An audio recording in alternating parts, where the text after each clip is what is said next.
पुनः विचार करना है, क्योंकि मैंने सुना है लंका बाके 4 द्वारा, लंका के मैंने 4 दरवाजे सुन रखे हैं। और वीरों, मैं आप सबका विचार जानना चाहता हूं कि विध लागी, मात्र विचार इस बिंदु पर होना चाहिए हनुमान के विध लागी।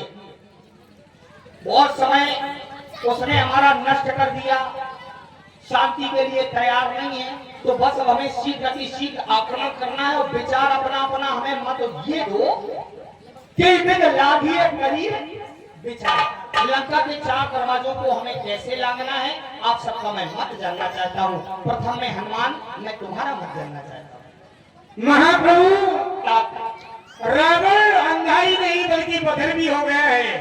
संसार में जिस व्यक्ति के चरम चक्षुओं पर अपमान का आवरण चढ़ जाता है, अपमानी अंधा हो जाता है, वो अंधाई नहीं बहरा भी हो जाता है, उसे कुछ सुनाई भी नहीं देता। रावण के यहाँ जाकर मैंने अपने दोनों हाथ जोड़ करके निवेदन किया, लेकिन उस महाअपमानी ने हमारे निवेदन को बर्बाद दी। हाँ सर, 21 रुपये पुरस्कार हमारे सम्मानित श्री कमलेश विश्वकर्मा जी।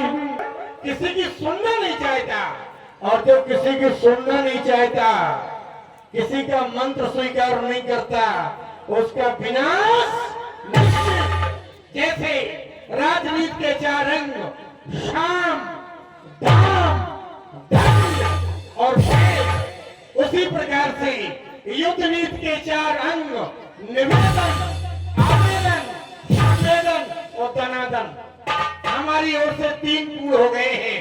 जैसे हमारे द्वारा निवेदन किया गया, रावण के सामने अपने सारे मान का त्याग करके मैंने अपना सारा मान त्याग दिया। लंका के राजा रावण के सामने अपने दोनों हाथ जोड़े, वो हाथ जोड़कर कहा, विनती करो जोड़कर रावण, सुनो मानतज मोर श्रावण। लेकिन महाप्रभु, उस महाअपमानी ने हमारे इस निवेदन को ठोकर मार दी।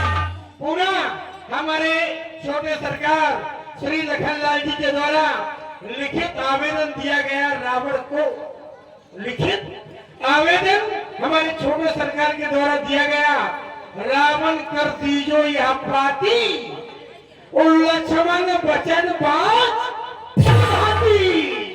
सीता दे राम मिले न तो आवा का।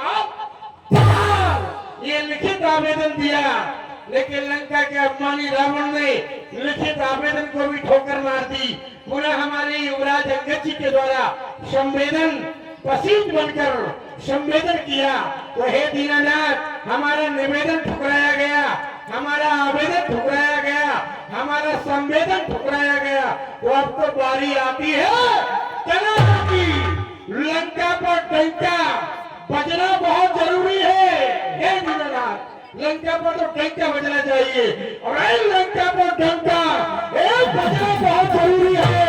और संधि नहीं चाहता रावण, तो लड़ना एक मजबूरी। युद्ध की युद्ध करना हमारी मजबूरी हो गई है, वो संधि नहीं चाहता। यद्यपि जिस समय में लंका गया, तो मैंने रावण से कहा था, अरे रावण रणबंका, तेरी सोने की लंका, बनता प्रचंड, अरे फड़काता फलदंड, भारी घमंड, तेरी सोने की लंका है। मेघनाथ वीर, अरे कुंभकर्ण रणधीर, इन सब की आ गई आखिर। ओ काल दिया का धक्का, और रावण तेरी लंका माए एक दिन बाजे को श्री राम को। मैंने कहा था एक दिन लंका में प्रभु श्री राम के नाम का डंका बजेगा, और वो घड़ी आ गई है। हे स्वामी, हम सब सेवक हैं, सेवा में प्राण लड़ा देंगे। अरे स्वामी, हम सब सेवक हैं, अरे सेवा में प्राण लड़ा देंगे।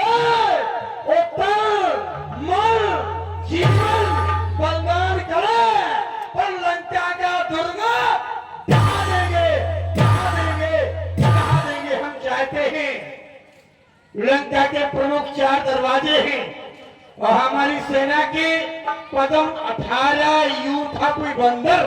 हमारी सेना के सेना नायक 18 पदम हैं।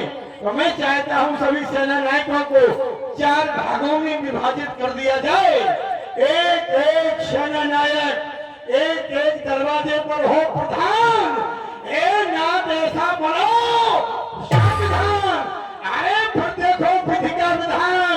जब एक एक सेनापति रहेगा प्रधान तभी तो लंका में होगा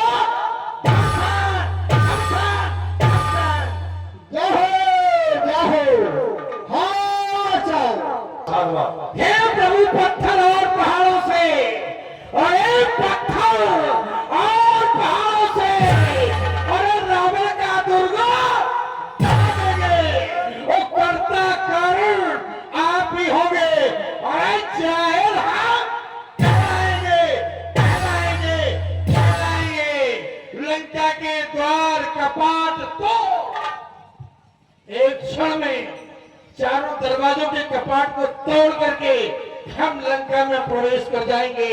लंका के अरे द्वार कपाट तोड़ लंका में प्रलय मचाएंगे। तब तो रावण रण में आएगा या निश्चल सीता माँ को ले आएंगे, ले आएंगे, ले आएंगे। महाप्रभु, अभी आपने हमारे महावीर हनुमान जी के द्वारा जो आप जानना चाहते थे विचार सुना, लेकिन मेरा भी एक विचार है। जैसा कि अभी हनुमान जी ने बताया कि इनके द्वारा रावण को समझाया गया हाथ जोड़ करके, लेकिन रावण नहीं माना।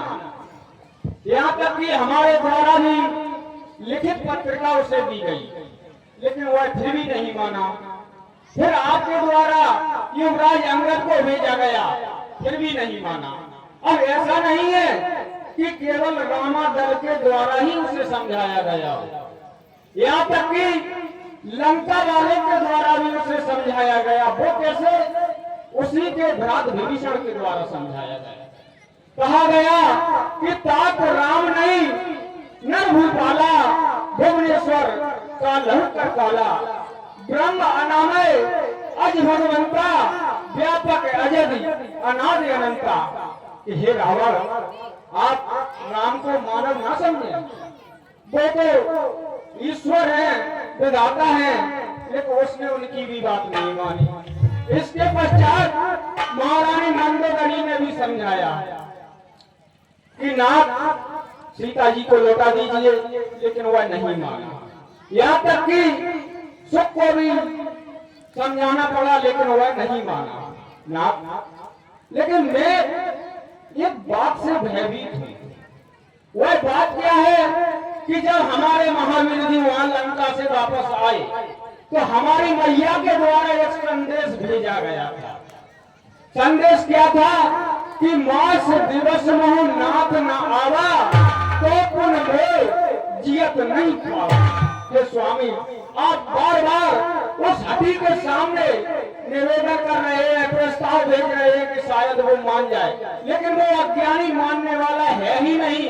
इसलिए नाथ, मैं तो ये कहूंगा कि अब दया क्षमा छोड़ो, दया क्षमा छोड़ो और भाषा बोलो फौलाद की, गर्दन काट लो लंका के निशाचरों के औलादों।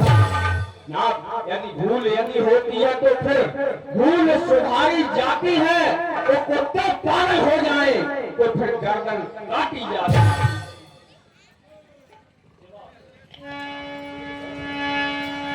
हनुमान, बा लक्ष्मण, तुम्हारा मत मिला, बड़ा अच्छा लगा, लेकिन कुछ वीर यहाँ भी भाई बैठे हैं, इनका भी मत ले लिया जाए। क्यों भाई? शांति या आक्रमण? बोलिए, क्या किया जाए? हमें लगता है डर रहे हैं ये रावण से। डर लग रहा है क्या? अरे सबका मत चाहिए भाई। आपके ही बल पर, आपके ही साथ को देखकर तो मैंने संग्राम तय कर लिया और आप लोग शांत हो। ना, कोई डर नहीं है महाप्रभु, हमारी सेना के वीर वानर भी कुछ कहना चाहते हैं। क्यों भाई? मत दो, अपना अपना क्या करना चाहिए? आक्रमण? कोई असर नहीं वाला। अरे बोलिए तो। सही बात। बोले की सामर्थ्य नहीं है, आप युद्ध करोगे। बिल्कुल सही है। क्या किया जाए? आक्रमण, आक्रमण। अरे वाह, क्या किया जाए वीरों? आक्रमण। तो समस्त सेना नायकों, समस्त वीरों, आप सबके लिए मेरा आदेश, लंका पर गण का तुम बजाई के चलो।